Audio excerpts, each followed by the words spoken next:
AmaXhosa, this is just a stereotype, akusho mina.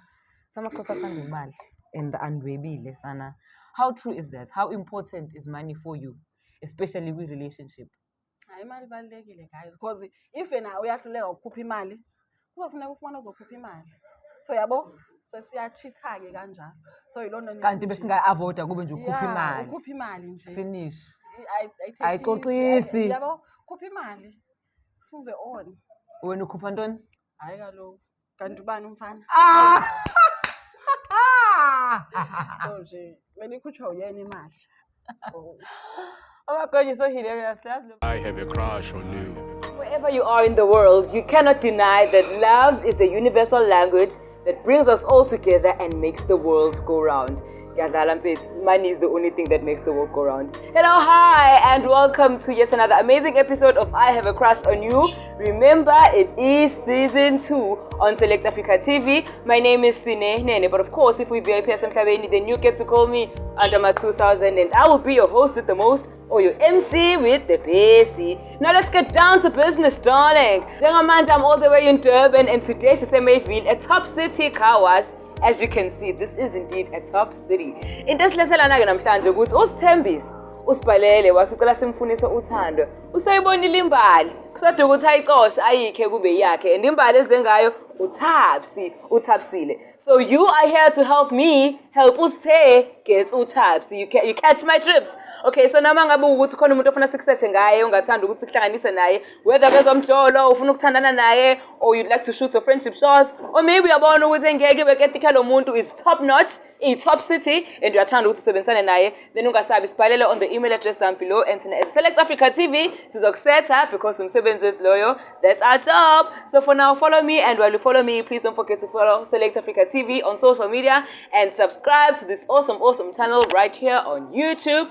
Please do not forget to turn on our notifications so that every time we post, it's a vibe, we link up khona phe enkundleni na ungaphuthelwa ungasali. So speaking of ukusala, angifuna usale hamba nami njengamanje siyobona ukuthi into yasithe noThapsi izohlangana yini. Let's go. Igama lami ngusithembisi ongwankala. Ngithi zonke khona la esifundazweni saKwaZulu-Natal endaweni yaseMpangeni. Ngokuhlala ke nje ngesimo samatoho ngila endaweni yaseMayville. Ngibhalela aba-Africa Selector TV ngesimo sokuthi kunentokazi sengithatheke kuyo kakhulu engihlaba umxhwele. Kodwa ngesimo sokuthi nginengephi ukuthi ngikhulume naye mina mathupha. Kodwa ngigcina ngithatha isinqumo sokuthi athi ngicela aba-Africa Selector TV ukuthi bengisize ukuthi ngibe ngikhulumise nayo le ntombazana. Kuthi kahle uThapsile udabwa ngapha emkhakha wangapha u-Eastern Cape.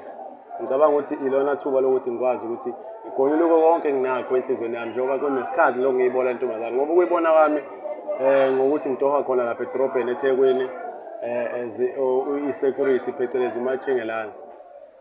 Kusho ukuthi ukuyibona nginakho ukuthi mayifika njalo mayishayisa ikakhulukazi eKaizer ntambama ithi mayifika le ntokazi njalo noma ngiyithikela isilipi sengize ngibamba isikhathi thizeni sengathi ngisachecka zona iy'mpahla zami lunganti amehla amasho sekuyona. Ngicabanga ukuthi aba-Africa Selector TV njengoba ngine-crush noma kwi-crush yami kuyiyona lo sisi azongisiza kakhulu ukuthi ngikwazi ukuthi ngikhulume naye mathupha. So usisi wase-Eastern Cape, are you aware ukuthi uma kusomletha la kwazi usemele afike ne-passport? I think angiboni ukuthi kuzobe kudinga i-passport kadala ngadala ngabe uyisaphi manje i-passport ezelana because uhlala already. So usisi uthe ubani we-security wena noma uyena? Imina we-security. Yena uyamazi ukuthi usebenzela kuphi? I-uniform le angijwayele kodwa nje unokumbona kuphi ngombona? Njalo ntambama ngisebenza lapha esitolo thizeni lapha eThekwini edrobheni. Usuke edlula ngakhona yena? Ya, usho ukuthi ngicabanga ukuthi uyethengisa ikwazi sekuseni noma kusasa angazi kodwa nje kube isimo sokuthi usewumuntu oyi-regular customer yakhona. Okay, so nakho ukhuluma naye nje ube ne-conversation uthole ukuthi umuntu kanjani? Ya, ngiyamupha leso smile nyana ngimbuza ukuthi bele unjani usuku lami. Kodwa kube khona lento engifisayo ukuyikhuluma kodwa kunzima ukuthi ngikhulume. Kuma-conversations esukubo now the small talk ukuthi umbuze ukuthi kade lunjani usuku lakhe and umuntu kanjani nje uyachoma mhlambe noma uyakhulumisa vele noma mhlambe ukhulumisa wena wedwa but abanye abantu akaxoxisani nabo. I'm just trying to see ukuthi umuntu kanjani lesitila naye umuntu wabantu noma umuntu onamahloni nje wena from what you are getting mangabe kwenzakalile nakhuluma usuke nje ekuvezela ukuthi umuntu onjani. Ubuye umuntu wesifazane oyithobile unenhlonipho isithunzi sikhona la for uqhambela amanga uyathusa nyana Yes, ukubona umuntu kanjalo mase uthi ufuna ukumtshela something kuye kube nzimanyana. Ngakho ngicela namhlanje fikani nizongisiza ngempela le nto kani. Ngoba uyabona ukuthi hey makuthiwa uyayiqondela wena uwedwa wazi Nakuphoxa ngi-expectile. Yes, uyanginika leso smile but akusona lesengisifisa mina esibe phansi. Oh sokusho ukuthi yena nje kusuke kunika ismile sokuthi ufriendly nje abantu akabachomeli abantu ababingelelayo uyabakhulumisa nje kahle abe nobuntu. Exactly. Okay. So ufisa ubudlelwano obunjani nalentokazi? Ufuna ukuthi senithandana ukuthi sekuyena amaqondana wakho makuthiwa usuyathatha uthatha yena noma wawukakabi show usabheka nje noma mhlawumbe uzobona uma usuthandana naye ukuthi yena ulireceive kanjani lolu thando omnikeza lona. Ngifuna nje ungibeke esithombeni ngale nhlobo ye relationship uzothanda ukuthi nibe naye. Sine engaqinisekisa mina ngayo ukuthi noma ngami ukuthi bengifisa mhlawumbe kube umuntu wami uzoba straight. Mhlawumbe sesifike ezingeni siba nezingane beze bazi nemndeni ethu. Kodwa ke phela uthando udecide masuphakathi kakhulu ngoba awukwazi ukuthi umuntu uzomletha kini ekubeni engazenzi izinto edeserve ngabe ngafika kini. Kodwa nje nginethemba ukuthi uzoba lelo hlobo lomuntu esifazane engilidingayo. Vele ke thina njengoba sisuka ngapha la kwaZulu Natal ukuthatha umuntu wase Eastern Cape webuka ngathi akusiyinto enhle kubazali nabantu nje emphakathini. But ngibonile mina ukuthi hayi singamane bekhuluma abakuthandayo. Ngiyamthanda umntwana. Sasenenkinga namanje abantu abangafuni ukumixa kuma relationships. I think it's a cool thing mina ngoba ukuthandana kwakho naye umXhosa. Yes. Niyabona niyamixa because wena manje usumfika neculture kwaZulu ozomfundisa yona naye uyafika afundisa ukusho ukuthi ekhaya ifamily enzobe nibuilda naye. Imixile ine variety but I think mina into right leyo. Mhlambe ngoba ngi2000 angizalwanga ekhathini zakudala so I don't see why abantu would have a problem with into kanjalo. Mhlambe unabo bhuda ngazi kodwa unalenkolelo mina ngeke ngahlala kakhulu eGoli mawuyalwa ushiselwe impepho yatshela ukuthi no ungayenzi leyo ukuthi nake unake imhlobo thize bake beyimention angifuni ukuthi ngize ngiyithini kodwa ke igcina nje isimpilo ephilayo emakhaya ukuthi hayi ungadlali ke njalo amaXhosa eGoli kodwa nje into efana naleyo mina ngibelieve even nomuntu wami oqala enginengane naye umpeli. Okay. Manje akusinto engikholelwa ukuthi vele umuntu mangasilona uhlobo lodwa akumele ukuthi nideyithane yabo. Yebo. Ingane yakhe yakwishisha nje. Yasithiwa sibe. Iyabulela. Unengane ezingakhi? Zimbili ngokunikwa uNkulunkulu kodwa enye waphindwa yithatha wayisondeza ngakuye futhi. I'm hoping uzobuyisa ke manje ngayo. Ngiyathemba. Ane? But ithemba lami lilele kuwena. Khululeka igama lami nguSinethemba so vele kumele uthi ube nethemba kumina ngoba yimi umuntu oright ozokuxhumanisa nalo sisi. Usise noma ngabe nayo ingane is it a problem kuwena? Noma unayo inkinga? Ngicabanga ukuthi uma izofika ingane okay ngimthola mhlawumbe unengane eyodwa noma ezimbili. As long ezongivumela ukuthi ngibe ubaba kulezo ingane. Ngingabe nayo. You're such a nice guy. Yeah, but if ngeke ngikwazi ukuthi ngibe ubaba kuzona kuzoba nzima singathandana ngoba kufanele mangibuthi ngimtshela something ukuthi nake sinenhlanhla ingane yenze ukuthi futhi kugcine sifika igaba ukuthi ngiyayishaya. Kufanele azi ukuthi hayi ngoba ngizonda mhlawumbe ngoba engasilona igazi lami ngqo kodwa ngizama ukuyilawula kule mpilo sobe siyiphila ngaleso sikhathi uma ukuthi kuyogcina kwenzeka. So ekufuneni kwakho ukuba nesandla empilweni yengane does it go for everything including ama finance ukuthi nase school fees ya contributor ubuye discipline nje discipline ngayo mayidinga ukuthi ingane ukhona yabo lezi njalo you just want to be there for ukuthi mase kumele kube isikhathi sokufaka idiscipline kuphela. Fanele ngibe ubaba ngidiscipline ngibe ubaba financial ngibe supportive nje ufike nasesikoleni sengane yes ngengane yakho yes ngoba yena vele uma wakhe njengoba ngimthanda phela ukwesinye isikhathi ubona ukuthi kunzima ukulawula ngoba ingane inale nqondo ukuthi awusuka ubaba awusuka umama kodwa bengifisa mina naye siqala ukuthi mawuthi kuyenze unengane uma siqala into siyenze vele singibaba abazali nazo izingane sikufaka emqondweni ngizona if izogcina samukelele isicelo sami.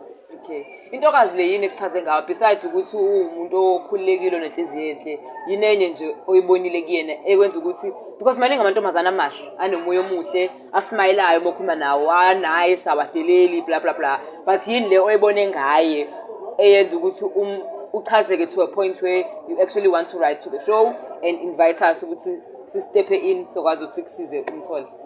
Sinenge nginesikhwele kakhulu angithanda umuntu wami umuntu mangithanda nami futhi ethandayo nawe kuphele lokho ngizama ukuchaza sekunekhawu ngimbone evela lapha etoheni ephuma njalo akuseni umuntu ovamise ukuhamba labantu besilisa Nangendlela nje impilo akayiphilayo ngicabanga ukuthi le mpilo yokuthi umuntu osifazane olaziyo ukuthi uphila mpiloni. Mhlawumbe ileyo nto nje engathi ngingayiqinisa kakhulu ukuthi into engichaze kakhulu kuyena kumele ube umuntu osifazane indlela engembuzo waba yona. Angazi-ke phela ngoba umuntu akufani noma into uyibukela kude noma masiseduze kwakhe ya kunjalo. Osochaze lokho nje ukuthi akabukeke nempilo ebhizi. Ya, ngisuka ebudlelwaneni ngilimalile kakhulu. Usuhilile? Noma uzohila phakathi la? I think manje seku-right singakwazi ukumithana nomunye umuntu sithandayo ngoba engisuka enkingeni. Bengemngaka mina. Ngikhavile. Manje babuza abantu ukuthi elokishini la uhlala khona basho ukuthi usidudla udliwa yini wancipha kangaka manje. Bathi kuyimpilo mfethu ukwenzile angifuni umbalula igama lakho. Ukumpeda kabi. Inhliziyo yami kuyathinta kakhulu but manje ngi-right. So are you hoping ukuthi mawusujola noThapsi iweight izobuya futhi uphinde upick up ubuyele kula kade ukhona? Yeah. All right. Okay, so mangabe sanithandana noThapsi. Yiziphi izinto ozofisa ukuthi nje nibe nazi like nje nizenze relationship yakho? What is your ideal setup romantically? Lenhlobo le uthanda ukuhamba naye umuntu wakho niphume nephandle noma ufuna ukuthi nihlalele endlini nibukele ama movie noma uyaphuza niphuza ndawonye uyayithanda intombazane ephuzayo uyabona nje izinto kanjalo ufuna kube kanjani mangabe sentshona? Eqinisweni lakho konke mina angisumuntu ongathi ngamvalela kwezinye izinto akayithandayo but ezinye izinto ngizothi mangimiyekisa kodwa kuzobe kunesizathu noma ngizosibeka yabona ukubuhlungu ukuthi ungaba nomuntu wakho endaweni zokuphuzela utshwala ngoba leyo nto ikhombisa ngokusobala akusumuntu obheka ikusasa leyo kuyena kusho ukuthi ngamafuphi nje ngifuna ukuqondisa la ekutheni kwezinye izinto zokuthi ekhululeke ngizomnika vele ukuthi akayenze but kunezinye izinto zokuthi ehambe utshwala noma ematshwaleni ayicale engixolele uma ukuthi mhlawumbe umuntu singayithatha ke ingcono sisebenzisele endlini. Uqabele nokuthi abe lapha ongekho khona umboni ukuthi kwenziwani bamenzani? Ngumfana mina ngiyazi ukuthi umqondo umfana mase endaweni yotshwala usuke ecabanga egcina kusuke ebhekile impisi suke eziningi lapha efisa ukuthi na-ke singathi namhlanje engahambi yathi ehambe nasomeone iqiniso linjalo manje uma ngizomnika i-access ukuthi ahambe lapha ziningi impisi ziyakwazi ukukhuluma ngaphandle manje ngigonte kanjalo nje angithandi ngakho ukuthi mina nginalento yokuthi inhliziyo yami ilimala ngobala kakhulukazi umuntu osifazane. Nawe awuyihambi indawo zokuphuzela endlini? Ya, ngizingeke. Cha, kufanele ngikhulume iqiniso sinenge ngiyayihamba. Kodwa mhlambe uma kudlala ibhola, mase liphela ibhola ngiyabuyela ngasemva. Awuveli uyogroove nje. Yeah, because angeke ngianalyze na ibhola sihlele endlini ukuthi uyabona ubani. Mhlawumbe esikhundleni sabanga kufanele bekhona abani, beklani uma kanjani. Angeke I understand lo language obvious. But mase namanje siyakwazi analyze ibhola kube mnandi nase nami ngishaya 2 mase ngihamba ngendlela. Siyahamba ekhaya. Okay, sesihamba ke sombona uThapsi la khona but before we go ngifuna ukwazi ukuthi usumchazile ukuthi umuntu onjani yini oyithandayo yini ongayifisa emdlalweni benu but yini engakwenza ukuthi uma usumbonile uThapsi wahlala naye phansi nakhuluma yini engakwenza udecide ukuthi actually angisamfuni lo muntu bengiyitshela ukuthi ngiyamfuna but ngoba usesho lokho noma usenze lokho then usuyabona ukuthi lokho kuwena sekuyi-deal breaker ngeke uzukwazi iziphi izinto ongathi kuwena no ubekunyaka phansi ukuthi awusoze wathandana nomuntu onje usuke nani lo muntu uma ukuthi uthi angeke uthandane naye? Umuntu ozongitshela ukuthi impilo kade iphila kufanele ngi-accept but ozongitshela ngale ndlela nawe uyazi khona umuntu ekutshela into kodwa physical appearance yakhe manje izokukhombisa ukuthi hayi le nto uyayisho ngempela fanele ukuthi umuntu ungifice nginje awukwazi ukuthi ungishiye fana nami masibonisana ngikwazi ukuthi umuntu otshelekayo actually ufuna umuntu okwazi ukuboniseka ukuthi fine ngiya-understand ukuthi wena unkani yakhe kodwa phela manje sibabili so kumele kuhambe inkani sometimes isale emuva izinto ey'kanjalo ukuthi alungiseke nawe uyakwazi ukuthi ma address izinto kanjalo nawe ulungiseke ukulalela. Okay, ayino ngiyakuzwa mfethu usithembisa ngithi gama imina-ke manje okwenzela isithembiso sokuthi le ntombazane siyayithatha namhlanje izolalisa imama lakho. Yena uyathemba mina because nami ngusinethemba ngithi mina unovalo kumele ngikutholela isitifu yabo into izovele kuphuma isikole utshwala lobo bogolokho bugcina ngiphumisa endleleni kakhulu. Okay, kusho ukuthi uzoyi-take it like a man ube right ukuthi na-ke ngibeke izinto yami ngendlela engifisa ngakhona. Alright, asambe kusombona uThapsile uzoba ubeke izinto ngendlela ofisa ngayo. Alright. Come back Mbukeli lapha ekhaya. You're still tuned in to I Have a Crush on You, and remember it is season 2 right here on Select Africa TV. igama nguSiningi Wakanene and angisahambi ngedwa-ke manje ngiphethe uThapsi in the building. Hello Thapsi. Hi. Uyaphila? Yabona njani? Ngiyaphila xolisa abantu ukuphaphela and awungazi uyaqala ukungibona sengiyamemeza manje ngisho uyayibuza nje sayibo manje lokho loshunqayo ekhanda sithini istory sakhe. That's why ngibuza ukuthi wenzalani. Okay, so igama lami nguSine and I'm from Select Africa TV. The reason why I'm here today is because there's a guy by the name of uSthembiso ongicelile ukuthi cela ngikhulume, well not ukuthi ngizomkhulumela yonke into but he asked ukuthi ngimxhumanise nawe because there are a couple of things he'd like to say to you regarding the way he feels about you. Okay. So ngithi mengikhuluma naye waveza ukuthi he doesn't think you know him because la enisebenza khona nisebenza endaweni eyodwa. So wena normally mawushayisa mawusuhamba ntambama udlula la asebenza khona yena. So you talk but he doesn't think uyalazi igama because umuntu ofriendly wena, so you normally talk to people nje generally. So kungenzeka ukuthi awunaka ukuthi lo usithe lo uba because yabo. Mangimbuza ukuthi yini ayithande ngawe uthe your smile, your personality, you look like umuntu outgoing othanda abantu and leyo nto leyo yena iyenza iheart yakhe iskiphe a beat. Okay. So we are here today on the show because he asked me ukuthi ngimhlanganise nawe. So you in a few minutes uzothola ithuba lokuthi uhlale phansi naye kube yena ozoyichazela istory sakho ukuthi sime kanjani. But first of all, I just want to thank you for coming out tonight. I mean, ngiyabanda, you could be in bed drinking coffee, but you are out here with us just because you are curious to see ukuthi balo ngikhuluma ngaso. So thank you so much. Okay. Yeah. So uba ngangancumi ke ngokanye ngishintshe nje. Kusho ke yazi phinda achazeke nje into. Angazi ke sana lam. I think you know how sometimes looks attract you to a person, but mawusuhlala phansi nasukhuluma into ayikhiphe emlomeni yona ezokwenza ukuthi uthi ay ngifuna ukuspenda the rest of my life or the rest of this year or whatever with this person. Okay. So I think ngoba useke wakhuluma naye, he knows you. I still think ngabe mangase kuthi uyayeka ukuncuma mhlambe usangaqhubeka kuthande because akakuthandela ismile kuphela. Uthe uhlezi friendly and he likes personality yakhe ayindawo ke. Okay. So unless you change everything about you, but I highly doubt. By the way, you've got beautiful teeth. Maybe that's why he's charmed because I'm just like, hey, if kokuthi ayikho brand ama toothpaste esak approachile ukuthi uyisebenzele bakwenza slim. Ndiyayibona nalento iqaphela ukuthi no man no. Oyenza slim. So how are you feeling today, especially ngoba ngikulethe la endaweni ozobona khona umuntu ongekho shona nomyamazi? Yeah, andazi ukuthi ngizothi ngifila kanjani. Mhlawumbe ngifila normally ngoba ngingamboni. Mhlawumbe base nimbonile. Khona uzowenzeka sazi. But from the people you normally interact with after work, ukhona nje umkhumbulayo by the name of Usithe, he's a security guard. Yeah, mhlawumbe ukhona kancane ukhona kancane. Describe ngibona isikhoma umuntu eyani? Asithebe mhlawumbe ukuthi uyena. Okay. Udark lo engimaziyo ne. Ngeke ngize ngimchaze kakhulu because you know, yeah, ukhona umfana endayendawo trash yana kuyena nje. So you've had a crush on this guy? Yeah, mhlawumbe kuyena. Okay, if it is. But ke so what did you do about that crush? Uyamtshela umuntu manje crush noma nje uyathula until iziphelele? What's like? No, yena bengeke ngize ngimtshele ngoba nginayo boyfriend yami so.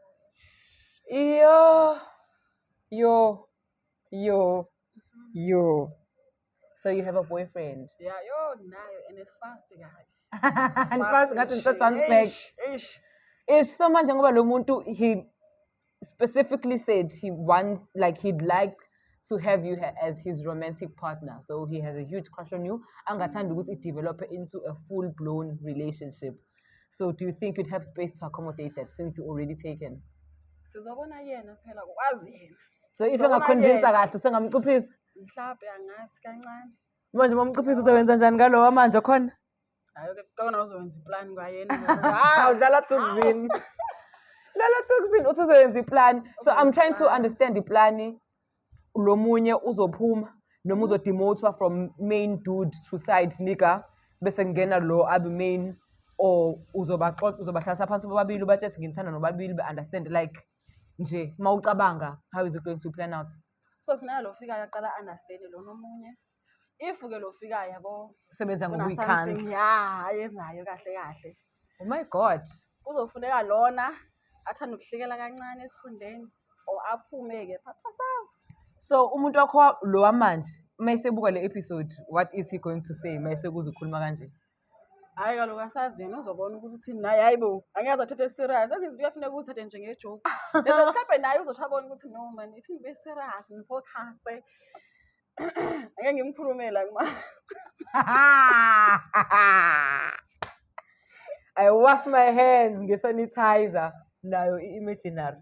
Okay, so what do you normally like in men? If this guy describayo or dark skinned is the same guy I'm describing and he's the same guy on a crush again, what did you like in him?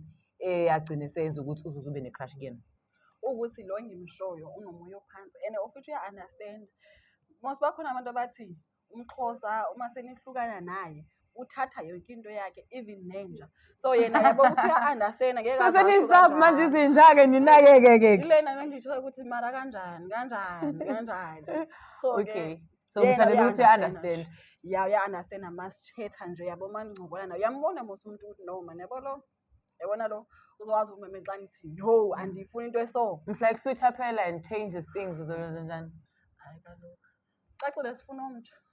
Yeah. Awunelanga lonke ne? Awuthi kusasa. Life is too short for you. Hayibo. Mina enjoyile life ngeke. Okay, so what are your hobbies? What do you like doing after work? Nje as a person nje. Depend. Kahle kahle ngihlala endlini ngezinye imini, but ke kahle kahle ukuphuma out ne-friends zami so. Yeah. Or phuma out as in your groove and uma movie, nebeach. Nje siyaphola siyarelaxa. So kahle kahle ngisho ngithi nje must time ukuthi lo guy uzo understand ukuthi sihamba sebeach.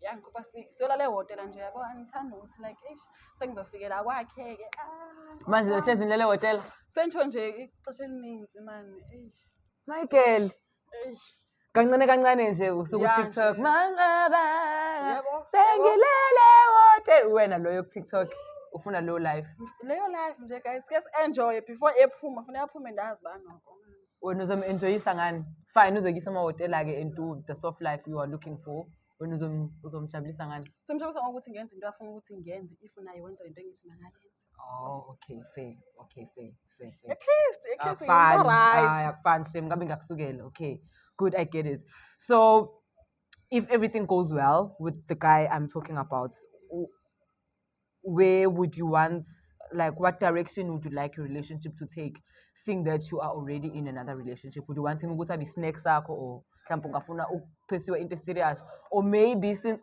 are you married or maybe since ungakashadi kungamele bowuthube audition kubi battle of the fittest kubi may the best man win kuba ukuthi serious kakhulu udlula omunye uyena ozohamba naye yeah kuzoba njalo but yena for now uzofuneka be roll on phela so no, but ngithandela ukuthi you are very honest. I mean, so many of the things you're saying are shocking me to the core. But I love honest people. Ngiyamthanda umuntu osimela istory sakho ngalibe sikhohlisa esishonisa lena le. So it is coming as a shock, I won't lie, but I love the fact that you're honest. Ngaba seyifetha ithu email. Phikona. Aw. Hey, ayikwazi. Do you drink? Yeah. Mangabe not kakhulu. But then ke yeah, funeka kubonakala ukuthi nawe enjoy life nyana. Sizofa most guys sofuneka ndife. So Melufu enjoyile, sorry if you don't mind. So mengase kuthiwa uthi yena he doesn't want someone who drinks. Hayi. Ngeke ayenze lo muntu. Ngeke afike zokulawula la. Hayibo. Efika. Anizomxaya ukuthi uyafika kaloku. So umuntu ofikayo makathi kancane. Umafika izolo. Ufika kodwa nawe usungibalela usungishayela u5. Do you have kids? Yeah, ndinayo oyedwa. Umfana. Kasakujabulisi unangaki? Sena 3 years so nje yabo if nje ngafika amphathe dry mhlawumbe ngabona ukuthi no man already and stuff so but ke asimazi ugayi unjani uhlala naye ngani no angihlala naye ehlala ngasekhaya nomama so but ngibona indlela olayitha up ngayo uma ukhuluma ngomntana wakho that's so nice like it's also beautiful to see I mean I know it's your job and awuna choice but it's so beautiful to see umzali othanda ingane yakhe to the extent ukuthi nje ngithe una ingane and your face immediately was like oh my god yeah so that's nice so if he has kids does it like is it an issue for you or a problem baby mama nkosi yami mara nawe baby mama mos mama kukhulu Jehova wena unayo baby mama drama nginayo mara ke angangizeli cabanga ke sokufika umnyene nedrama now nedrama so kusho ukuthi ikhishi liyabhoma and by the looks of things this guy is very quiet so imagine unama baby mama drama ayi2 ama quiet nkosi yami yo then uzoba ne problem ne enkulu. So you don't mind ukuthi abe nomntwana as long as angezi ne-baby mama drama? Yeah, as long and andifuna uku-understand Nkosi yami ngeke. Kuthi wena ufuna understand? Kaloku-ke- Awumzala. Kaloku yena maka-understand so nothi mina ndizo-understanda. No, but ngiyakuzwa because I mean angisho ukuthi right, but I mean sometimes men are like that nabo befuna ukuthi into, for example, umjitha azokutshela ukuthi yena ku-right ukuthi abe nentombi eyiningi, but wena umchithele kayi-one and all of a sudden it's like, oh no, you mean umfana, I'm the only one who's supposed to cheat. What I want, and it's just like, awu, kanjani manje, so kind of get it. So awumind ukuthi ingane zibo 2, 3, 4. Noma ufuna ingane eyodwa, ufuna abe ne-baby mama oyedwa. Maye no-baby mama abaningi, inkinga leyo kuwena. Anginankinga noba ngaba nabo babe maningi if abazuza nedrama yabo, I don't mind. And andifuna athi namhlanje-ke kuze umama kabani so Uzoletha umntwana and bazolala la cause umntwana una-3.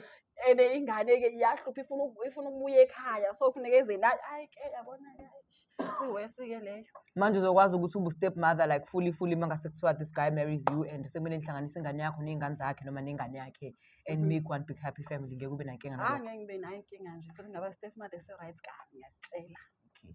I normally hear kuthiwa amaXhosa, this is just a stereotype, akusho mina. AmaXhosa athanda imali and andwebile sana. How true is that? How important is money for you, especially with relationship? Hayi imali ibalulekile guys because if yena uyahluleka ukukhupha imali kuzofuneka ufumane ozokhupha imali, so yabo sesiyachitha-ke kanjalo, so yilona Kanti besinga-avoida kube nje ukhupha imali. ukhupha imali nje Finish. ayixoxisi yabo, khupha imali simove on. Wena ukhupha ntoni? Hayi kaloku kanti ubani umfana so nje kumele ikhutshwa uyena imali so Oh my God, you're so hilarious. Yazi lo mfana ngeke asabhoreke mangabe sengimletha la. In fact nje ukujola nawe nje I'm sure ukuthi uzoba ne-time of his life because you're so funny. but ke cabanga-ke seke yafika-ke if uquiet so kumele manje ngiqala i-topic simane sithi okay Washo ukuthi usufikile.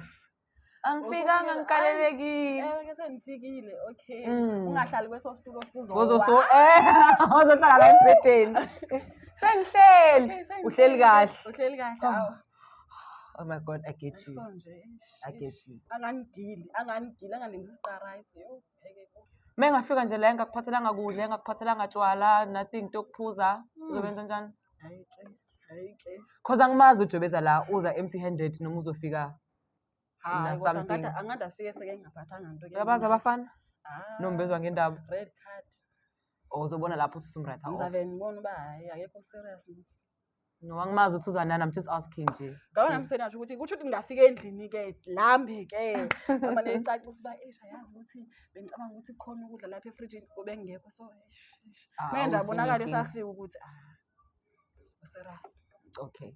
Do you wish to get married one day, or maybe now ufana labantu besifazane abathi marriage is not like an achievement for them, abanandaba whether bayashada or not? Is it something you'd want to do ukuthi nje ube ne-family yakho, nihlala endlini eyodwa, nishadile, right? Ingane zenzilana, yonke into nje ilana, happy family, or you think ufuna ukuba njengabo Oprah, abo ube nje noma njengobuphi Goldberg ukuthi ube nama-snack nje till you die, but no one is tying you down? Umshado ngakaboniswa ngawo. Awukaboniswa. Makuhambe ixesha but wangowa Awukho there. So what is a dream thing for you? Into engathi makuthiwa iyakwehlela manje, you'd be like, oh my God, thank God, this is an answered prayer, this is a blessing, because angithi abanye abantu kuba umshado leyo nto ukuthi uma iseshadile then use-achieve yonke into-ke emhlabeni seqedile. For you, what's that?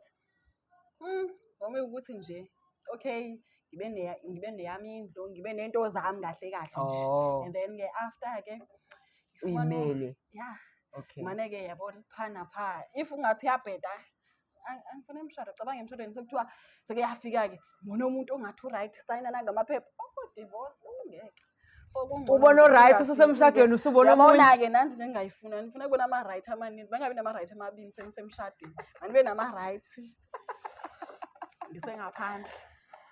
Oh my God, you know what? I'm realizing now that we are all matching because Uste is wearing all black, you are wearing all black, I'm wearing all black. So it's just an all black affair, which means i-Wi-Fi yakho ne-Wi-Fi yasithe iya-connecta, andinga ukuthi nize nitshelane or nibonane. i-Wi-Fi iyayibambela yona i-connected. Hayi asesimbona. Sengi-ready. Ready? Ngi-ready. Are you nervous? Are you happy? Are you excited? No. Angikho excited. Angikho like mhlawumbe ngizoba excited Mawusumbonile. if uye lo bengihleli vele ke kunala Manje bengayena lento oyilindele bengayena lo muntu athi utshethe uyena uzowenza kanjani? Mawukuthi umuntu nje ongayishayi ngaye. Esha ngizobhoreka shema. Ngizobhoreka like and ngizobe ngigowe nje same time. So ngithi nali right lesibili sengizoba nama right time too. Bese Bese iyajumpa. Okay, fine. Let me not waste any more of your time. Let me go and get Usithe, and then he's going to join you at Etafuleni. I'm hoping everything goes well. I'm crossing fingers for him because I know how much he wants this to happen. But I'm also crossing fingers for you. Ukuthi ngazathi nawe ungablenda naye ngijele. Angazi uzomisa kanjani ngesituation yakho yalomunye okhona plus this one oseza. Khona incoming outgoing. Epolitikini kuthiwa ngazi incumbent and yabo nje. Ayikho ngxaki umuntu ufumana ama rights abona ukuthi eliphi elizoba u-left so nje get. So if he is the right one, then the other nigga is gonna have to go left. Yeah. Oh. Ukhona phela kufaneka ahlekele ezantsi. Okay, may the best man win. It is indeed a competition right here on Select Africa TV. And I hope now mhla uzithola ukule dilemma uzokwazi ukuthi uthi pull through 6 season. Ungayindawo, we'll be right back and mase sibuya sibe sesiphethe Usithe. Sawubona Thabiseni. Sawubona. Kunjani? Yaphila njani? Yaphila. Mhlambe ngiqale mhlambe ngidadewethu ngicela ukuthi ngixolise ngesimo sesithe senzeka namhlanje. Ngoba ngicabanga ukuthi akusiyona into ebuya kahle ukuthi ngikubizele kakhulukazi kunamakhamera. Kodwa ke kuyisimo nami esigcine ngathi siyangiphoqa ngoba ukhona into engifisa ukuthi ngiyikhulume enhlizweni yami. Okay. Yeah. Mhlambe awungiqala ukungibona. Kodwa mhlambe umniningwane eminingi ngeke uzuyazi ngami. Yeah, ndiqali but xa uza namakhamera like exactly. Mhlambe ke ujwayele ungibona ngigqoke i-uniform yomsebenzi. Mhlambe mangathi ngiyakukhumbuza kabanzi ileli security esebenza lapha eCheck Save eThekwini. enough right ngoba uze unganama cameras. No, mhlambe nami ngiyafisa ukwazi kabanzi ne.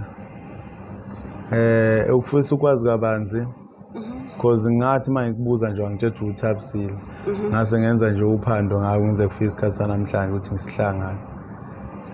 Mhlambe engakujabulela ukwazi ukuthi mhlawumbe uThabisile ungakwabani sibongo ukuphi ekhaya izinto ezifana nalezo. Sure, hayi kodwa unesibindi ke nawe. Uza namakhamera uzonibuza ubani uThabisile wapi and unigizela kule show so ucabanga ke njengoba ndine boyfriend like ayicinga ngayo yonke lonto. Ngicabanga ukuthi kwesinye isikhathi uyayenza into ongayithandi ngenxa yento oyithandayo. Ingakho ngicine ngenxa abafowethu ukuthi sicela bengisize bengihlanganise nawe ngikwazi ukukhipha lento noma ngikhiphe lengonyuluka engaphakathi kumina. Isizathu ukuthi ngize ngikubize namhlanje kunento engifisa ukuthi ngikutshele yona. Okay. Yebo. Mamela. Yeah, bengisafisa ukwazi nje isibongo sakho mhlawumbe siqala. I know isibongo sami asibalekanga mhlawumbe ecala uthole into ubunibizelayo. All right. Empeleni Thabisile into engifisa ukutshela yona. Indlela engizizwa ngayo ngawe. Okay.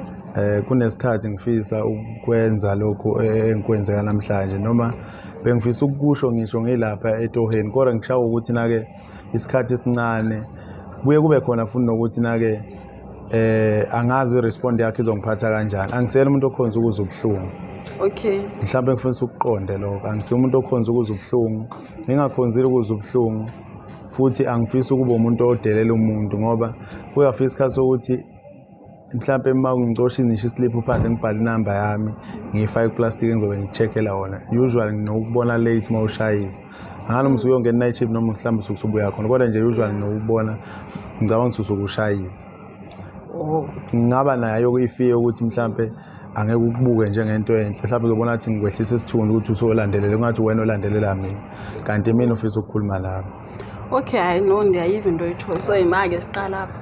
So aveleke wafika sophethe iziphuzo kodwa ke ukudla Mhlawumbe kuningi usafisa ukwazi ngami ne Yeah. ngiyazi ukuthi mhlambe ukufika kwami la sifike isikhathi sokudla what if lokho kudla kuzogcina ukuyidikila lento esize ngayo la yabo noma into engibizele yona. Okay. Ngoba- Hayi no ndiyadlala ukuthi ucacise. Ndiyadlala. Alright. Yeah. Yabo niyathanda ukucacisa. No ngumuntu kahle kahle onamahloni angithola. Yeah. Umuntu onamahloni manje ingakho mhlawumbe kuze kube izizathu ukuthi nobafu befike bezosithatha noma ngibacela ukuthi bezongisiza ukuthi nake ngikhulume nawe.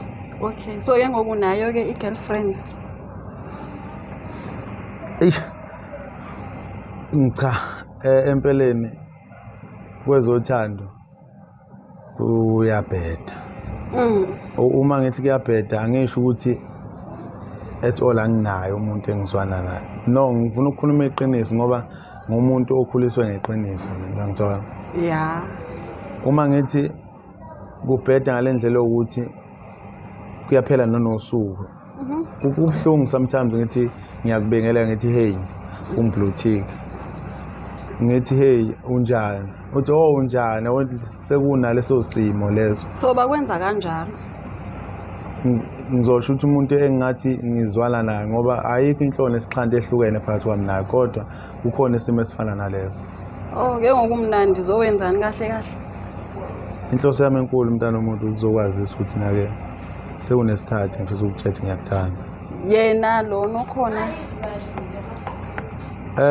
Mhlawumbe njengoba ngishilo ukuthi ngumuntu othanda iqiniso. Isimo asikho sihle. Ngitshele futhi angisuye umuntu othanda uzobuhlungu. Okay. Yeah. Uyazi ukuthi ama case amaningi athi into abudlelwane agcina ekhandeka ngesimo sokuthi abantu bayahluleka uku-accept mase bangasaboni into ihamba kanjani. Into mhlambe ngicabanga into uma wasayibona ihamba kanjani sengathi ungathi ukhoshe inyawo kuyona ngoba engagcina ekholela into engafuni ukuthi uyibone kuyona. Oh so uzomyeya ngolo khona noba uzothini. Okanye mina ndizo understand andikuva kahle uthi ngicela ukuvula. Uthini ke? Mhlawumbe ke nje engaqiinisekisa sengifisa ukuphuma kudlelane engikubona. Oh, hayi ke. Ingcono. Sengiyafisa ukuphuma kubona. Kahle kahle njengoba ngizozehlisa kuwena ngifisa ukuthi mina nawe sebe abantu abathandanayo. Okay. Yeah. Hayi no ndiyakuva into oyithoyo. Ke hayi no. Andizoyiphikisa ne. Yeah. But if andizo understand ngoba hayi understand ayisho. Hey ngikhona. Mntana womuntu ngicela mhlawumbe ukubuza nje. Kwezothando khona umuntu ozwana naye.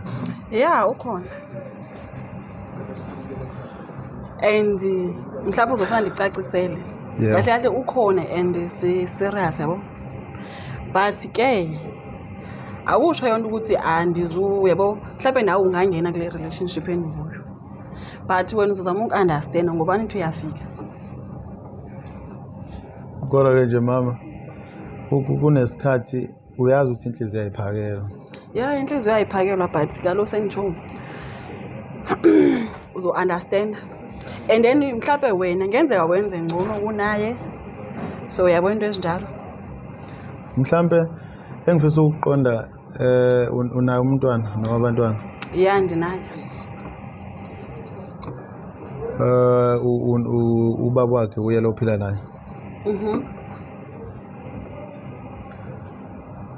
Okay. Mhlawumbe kungenzeka kanjani because eqinisweni lakho konke angijwayelanga and angithandi ukushare umuntu wesimame nomunye umuntu. Uyafika kaloku so ufuna mawufika uunderstand. Khona vele kukancane ukuthi uthole umuntu omuhle noma ohleleke njengawe uthola ukuthi uphila engenawo umuntu. Kodwa kumina kunabo umzimo obukhona. Mhlawumbe engakufisa ukwazi futhi ukuthi umuntu kanjani kumntwana wakho income to ukuthi because ngifisa ukuthi noma kuthiwa siyaqala ubudlelwane uma ukuthi uyanginika inhliziyo yakho kube ukuthi naka akusiyena ukuthi ngifisa ukuthi masiphila ekhona umntwana wakho nami ngikhona kodwa kube umuntu ukwazi ukuthi umntwana uyafika isikhathi ukuthi uyadiscipline noma uyafakwa endleleni ngoba ngicabanga ukuthi ubudlelwano abantu abaningi abahlangana beney'ngane buye budale ubungxabano eqala idalwa ukuthi nake mhlampe omunye aka-understand ukuthi ingane uma idisciplinwa kufanele ukuthi isithole ukuthi nake ifakwe endleleni. Okay. Hayi no, kaloku sentsho yabona ukuthi umuntu onjani. Yebo. Obvious. Must time kuso. Yabo. Mama angithi yabona ukuthi mina ngithi nawe mase siyaqala udlelwane manje. Yeah. Ngiso siyathandana but angeke ngithi ingane uma yenza into wrong ngithi mina hey wena fanele ngiphame isizwe ngizona. Yeah. Njengomzali okhombisa ukuthi nake ingane iyaphuma endleleni futhi yazi ukuthi ubaba akayithandi lento la. Kaloku if nawe uzobe umdiscipline ngendlela right, obvious kuzoba into enhle neyo, but if ngendlela wrong ayike. Okay. So ngamane kuphume wena. Umfolo ophila nawe uhlala kuphi? Uhlala ngasekhaya. Ngokwesigaba sempilo senikuphi mhlawumbe ulobolile noma khona sekakuveza kena? Obvious anikashadi so akakabi khona ngisaseke ivezile. Futhi inhlanganiso umntwana. Yeah. Thamsini. Ngokwesintu sakithi baye bethi umuntu mangakathelwa ngenyongo yabo omunye umuzi. Kuye kusho ukuthi lo muntu akusiwo umfazi. Yeah. Futhi ke baye bethi useshayila akakayosi. Mhlambe ngamafuphi ngicela ukuthola ukuthi kwisicelo sami ngibeka kuphi. Okay. Isicelo sakho ndiyasivuma ne? Yebo mama. Ndiyasivuma isicelo sakho. But if uzo understand nayo into enami engicela kuwena. I think akuyona into enzima. Lo nawe uzoba serious if ufuna ukuba serious or kuzobonakala sentsho yabo. Nawe mosu umfana uyacinga so. Ngicela ukunderstand. Yes kunzima ngifuna ukutshela iqiniso kunzima. Kodwa ngisacela ukuthi ngi-understand. Hayi ke. Thamsini kudala ngikuthanda mntana wami. Kudala. Kakhulu. Mhlambe ke njengoba mina ngisuwala empangeni. Ngifisa kunezifiso kumuntu osifana ngisuke ngiyibhekile. Ukungahlaza abazali bami, ungahlaza umphakathi engisuka kuwo njengoba ngisuka empangeni kwaNovunulo. Ngifuna ngelinye ilanga mhlambe ngiyithole mhlambe sengihlaza leya ndawo noma ukuhlaza umndeni wakithi. Inifana nesizathu ukuthi ngize ngifike nesiphuzo unemenate. Okay. Ekuyizathu sokuthi ngiyazi ukuthi umuntu wesifazane noma kuthiwa usedlile kufanele ehlele songemenate. Angikholelwa kakhulu kubantu besifazane abasebenzisa iphuzo edakwayo. Uthini nangu? Angazi noma mhlambe kodwa nje ngizama ukuchaza ukuthi angizwani nomuntu wesifazane ophuza utshwala.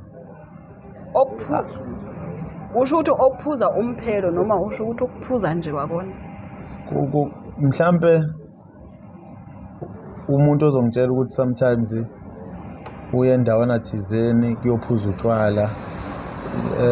Obviously lapho lekuphuza khona utshwala ziningi igama ezenzakalayo. Mhlambe ukhuluma kahle ukhuluma nomfana. Ngiyahamba lezi ndawo noma ngingasizona indawo engigxile kuzo kodwa ngiyayibona izinto ezenzeka khona ukuthi angiyithandi.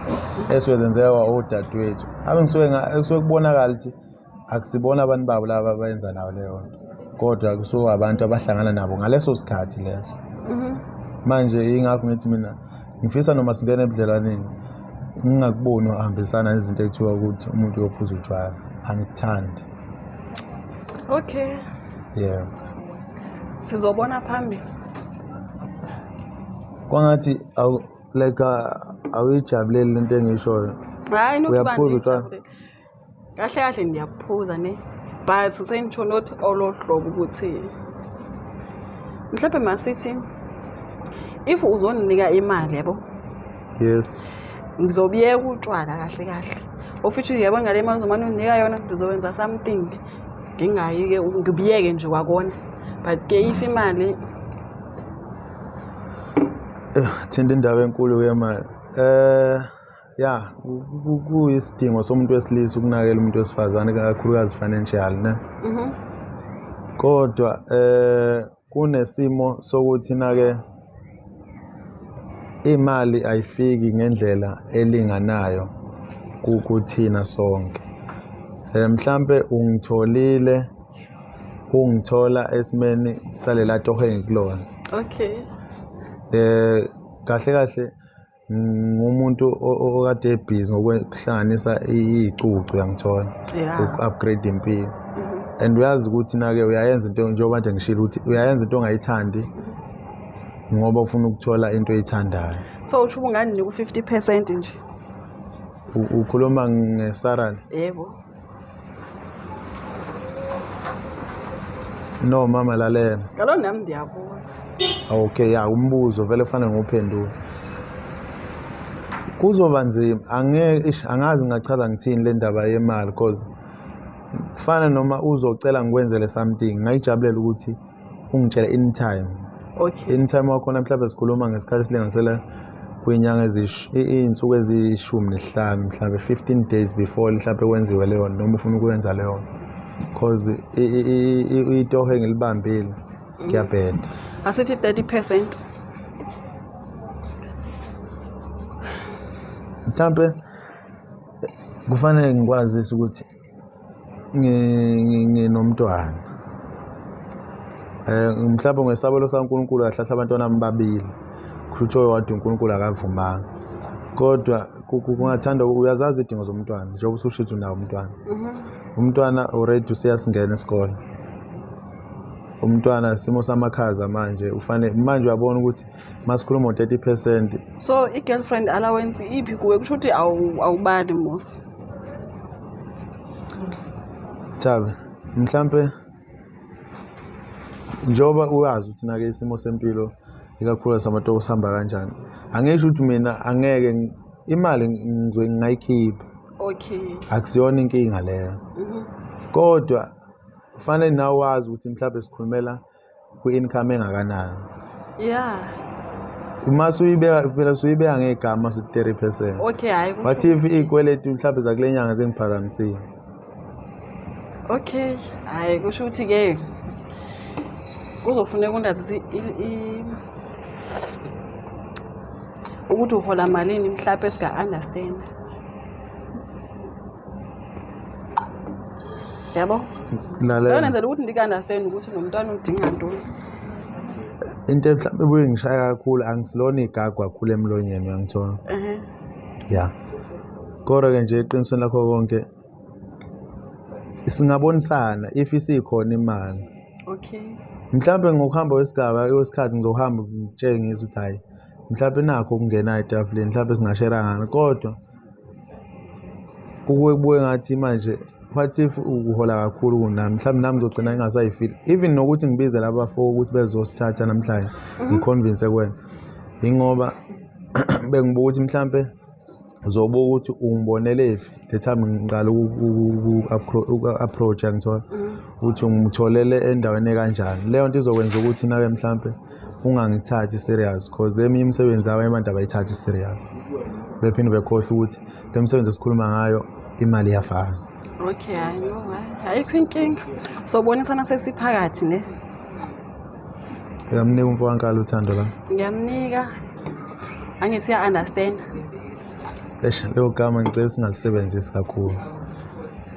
Kodwa ke ngoba ligama yabona uthola ukuthi libuye libe libinyana. Uyangithola? I know, okay, I know. Asizulisebenzisa ke ngoba usuvumile vele so yeah, so ukubeka ecaleni. Ekhaya uthe kuphi? Ekhaya ngingasikuse Eastern Cape kahle. So mhlawumbe ngenye imini uzokwazi ukuthi kuyiphi indawo but for now yazi ukuthi kuse Eastern Cape. Eastern Cape izindawo edume kakhulu lapha kwi-cutting edge ukuthi na-ke intuthu yakho incane kakhulu.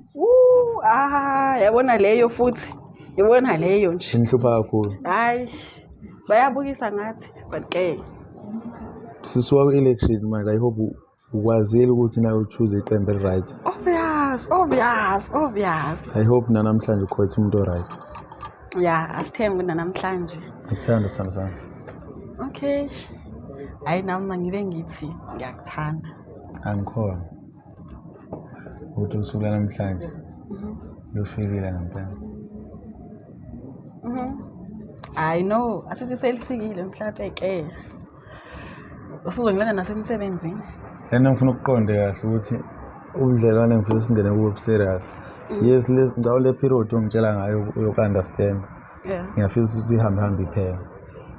Ixhomekeke kuwe kaloku. Ngiyakuthola. Ngizokwenza ngakho konke kusemandleni ukuthi ngibe indoda phambi kobuso bakho. Idingo ezithile ngikwazi kuyilo engingakwazi mhlawumbe ngizokwazi ngikutshela mhlawumbe uzo-understand. Okay, hayi ke. Asibe sitho kwangoku izohamba kanje and then ke usuhambe namakhamera wakho sizokwazi ukuthetha kakuhle. Ngikuthanda mntwana wami. Hey, hayi kusho ukuthi ufuna ukukhetshile ke. Yazi bengakhona ngisho ukuphuza because yazi kukhona ukuthi into ngathi khona into evimbile ngesimfuthi singathi ungabhodla le nto ofisa ukuyikhuluma nalo muntu. Uyaphuza kanti wena njengokuthi awumthanda umuntu ophuzayo? Ya, ngiyaphuza. Mara umfuna umuntu ophuzayo. Ngizokhuluma iqiniso ngiyafisa nanokuphuma kubona utshwala kodwa ngesimo kade ngiphuma kusebudlelwane isona seze ngagcina ngena kakhulu ophuzweni. Oh, kusho ukuthi ke sizoyeka uma ukhuluma nge-relationship yakho yakudala ngoba hey. Yeah, cause ngoba sengiyitshelile nenhliziyo yami ukuthi ngimove on ngizozama. Oh, yini yenze ukuthi vele bakhethe banyinyise? Yeah, umuntu engiyade ngizwana naye ngimthole vele enenye ingane ngithola shuthi yomunye umuntu. Sathandana ngazi ukuthi bahlukene ngimfice mina umuntu onaye ozama ukuhila noma uphuma komunye ubudlelwane. Uma iqala sezizwana ngamthola right-handed nalo muntu bendawonye emotweni yalomfo. And now usubona ukuthi awakabi nayo inqola yomlilo shuthi ngobenza yabona now usuyinyeza ubuwena lapho. Kodwa nje izinto ekanjalo ezenza ukuthi mhlambe ngicina ngiba kulesimo ngisona. Mhlawumbe nje ihlofu kwazi la. Ngoba usentsho ngoba u-right awu.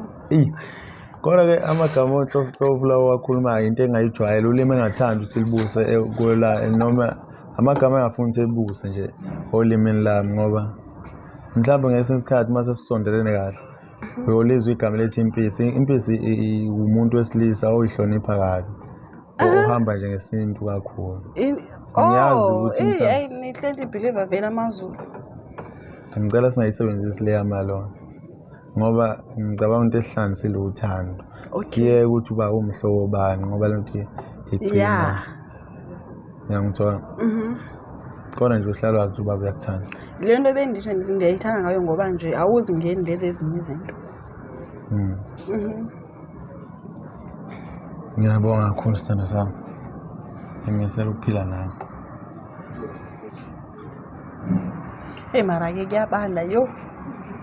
Kuyabanda. Mhlawumbe kube bengi-arrange kahle ngazi ukuthi uchitha isikhathi esinganani. Bengingazama ukuthi nake mhlawumbe sithole ikhofi. Ngesimo sokuthi bengazi noma uzovela udikile mhlawumbe ungajabuleli ukuthi nake ufike kule ndawo enamakhamera ngiso yabona into kanjalo. Ngikuphazamisa. Hey Sne. Kunjani? Idlala amakhaza. Sikhona mfowethu. Yebuka nina nginijabulele ukuthi cha sinajabula ke kusemshanga amathubhayi. Thina kumuntu usayesonga ke ngubeni uzobuqokapi ubugoqile.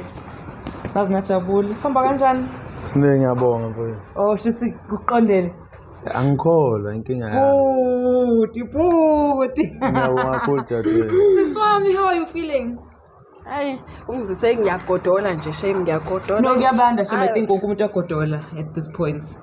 Yeah. Ukuhlalisa emakhazeni. Hayi. But I hope i-date ihambe kahle. Ihambe kahle. So ukuhamba kahle ke-date kusho ukuthi angeke usakunaka nokuthi uyagodola. Ngicabanga ngisho nokuhamba naye ngiveni sothi sokuyolala kuyena. Mina nguwena vele ngabe ngenza njalo. Nguwena nje ngaba ngisacabanga kaningi ngisana nazo. Uyabona amakhazi, uyabona i-temperature busy ya drop. Ungibona ngibe ngisho nje ukuthi wow because ngiyanisaba wena ukuthi hawu cha ngempela umuntu uyobe isigqila sengubo. Sure. But anyways, I want to talk about how the date went. Did it meet some expectations? Are you happy? Actually, is he the one you were describing earlier? Yeah, uyena.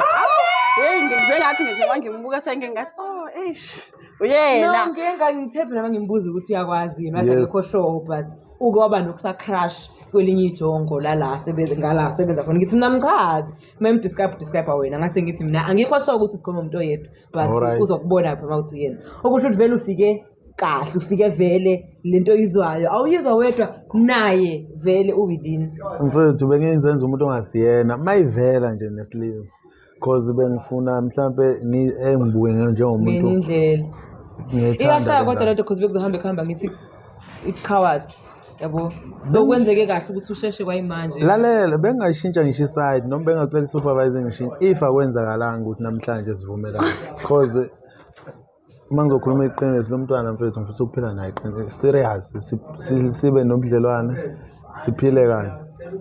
Okay bengithi nami ngizobuza lokho ukuthi lithini plan going forward ufuna ubudlelwane obukanjani ngifisa ubudlelwane sokuthi mina naye sithandane siphile nabantwana bethu njengoba sesho ukuthi unabantwana yes bengingazi ukuthi unabantwana but from manje sengiyazi kodwa futhi ngizokuhlonipha lokho because nami nginabo abantwana.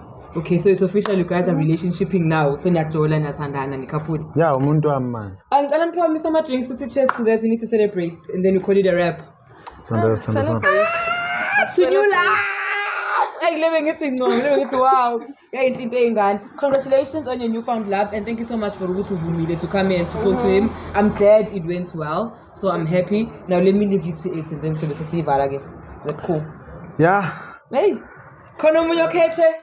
Ngedate yami namhlanje ngizizwa ngijabule kakhulu. Cishe nginesikhathi eside ngagcina ukuzizwa ngalendlela. Ngibonga kakhulu futhi nawo Africa Selector TV ukuthi bengiphe leli ithuba ukuthi ngikwazi ukukhipha okusenhlizweni yami ngoThapsile. Yeah, idate yami ibe right. Nangona ithe that time okay beyisafika isachaza. Azange ngibe nayo ipicture yomuntu ba umuntu onjani. So but ke enjoyile ukuhlala no guys. Enjoyile ube right and ngasho ngithi thana kuba nice nyana mhlawumbe nesizulu bengasazi ukuthi simnandi kanje but ngisibe ngayo ba esha umuntu osifana ngikhulumayo weqiniso uThapsile into enginothise kakhulu akajikajike into mayithandwa uyayithanda angayithandi uphumela obala ngithandile ngaye ukuthi uthanda ukunderstand ukuthi ngiyaphuza ofisho sizokwazi ukuthi uzondiyeka ngihambe ngiyoshiliza mangifunile and understand ukuthi nginaye umuntu wesibili leyo ukuthi ngizo-understandisa iyangisinda ngifuna ukuqambela amanga ingisinda ngendlela eyinkinga but nginesikhathi ngimthanda uThapsile ngimbona ngizozama angeke ngithi ngizokwenza perfect but ngizozama athi uma usithe indaba yakhe uyenza iqonde man because ngichazekile shema umzulu ngithandile if into yakhe uyenza ibonakala ukuthi kwenzakalani ngenzeka ngimlahle ngingalahla ugayi vele sekemdala vele so nami lesikhathi esincane ngi-understand afana nami ngizama ukuthi ngenze sure ukuthi le ndoda ngiyayikhiphela ngaphandle umuntu wami omunye angeke ngikwazi ukumtshela okwangoku ubusithe ngenze ukuthi usatsho nje ngoba esabona ukuthi usaqala ngoba mhlawumbe usachazekile after uThapsile oqala ngifisa ukumtshela ukuthi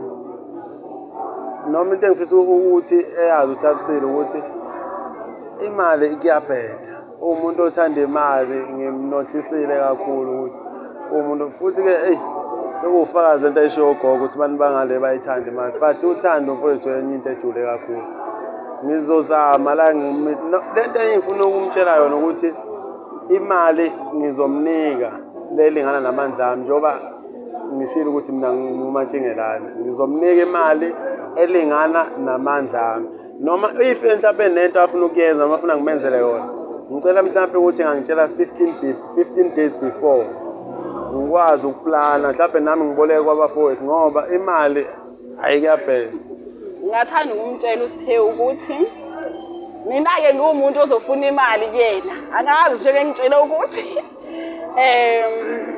financially akekho stable kahle but into engamtshela yona ukuthi makazame shame akakhuphula amasolisi imali ngiyayidinga yabona namhlanje ngibona kwabona uSawula ngimazi ngisho uSawula uthi wayenjani but lokho ngazalwa ngiqala nqa ukuthi nje kube khona insizwa eyijongo laKwaZulu engiyaziyo evuma nje live drive on national television ukuthi yona izo-understandiswa and I mind bengingayitshela ukuthi ijongo zo-understand. Bengiyitshela ukuthi mhlampe angazi uzomyeka usisi ngoba usisi nomuntu wakhe. Noma bengiyitshela ukuthi usisi uzoqamba amanga, angamdalula umuntu wakhe.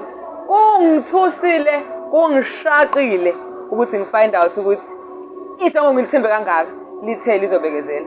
Mangabe nawe uze ngathi umbekezeli, ufuna ukuzobekezela, ungasabi sibhalele right here on Select Africa TV sikwazi ukuthi sikusize sikuxhumanisa nalomuntu othi wena ufuna ukumbekezelela either kwezothando through ama-friendships or maybe ngokwamathuba omsebenzi. Ikhona nje umuntu obona ngazathi uyadinga ukuconnectisa naye but awunayo indlela yokuthi ufinyelele kuyena noma-ke uyasaba. Ungasabi, khuluma nathi thina sokusiza sikusethe right here on Select Africa TV. Thank you so much for tuning in and being a part of tonight's episode of I Have a Crush on You. Remember, it is season 2. Igama nguSinengwa Kanene. But of course, if we VIP Asemhlabeni, then you get to call me under my 2000. From myself and the team, I have to love and leave you. Happy Tuesday. Nami ngisobegezela, la ngibekezelelisa khona. Don't forget to follow us on social media and subscribe to this awesome channel on YouTube. Ungakhohlwa futhi to also turn on our notifications akho so that every time we post, uzokwazi ukuthi ubone ukuthi sipostani sesipostile. So sibekezelele in everything we're going through ngoba nawe uyabona ukuthi lana vele ikhaya lababekezeli asambe.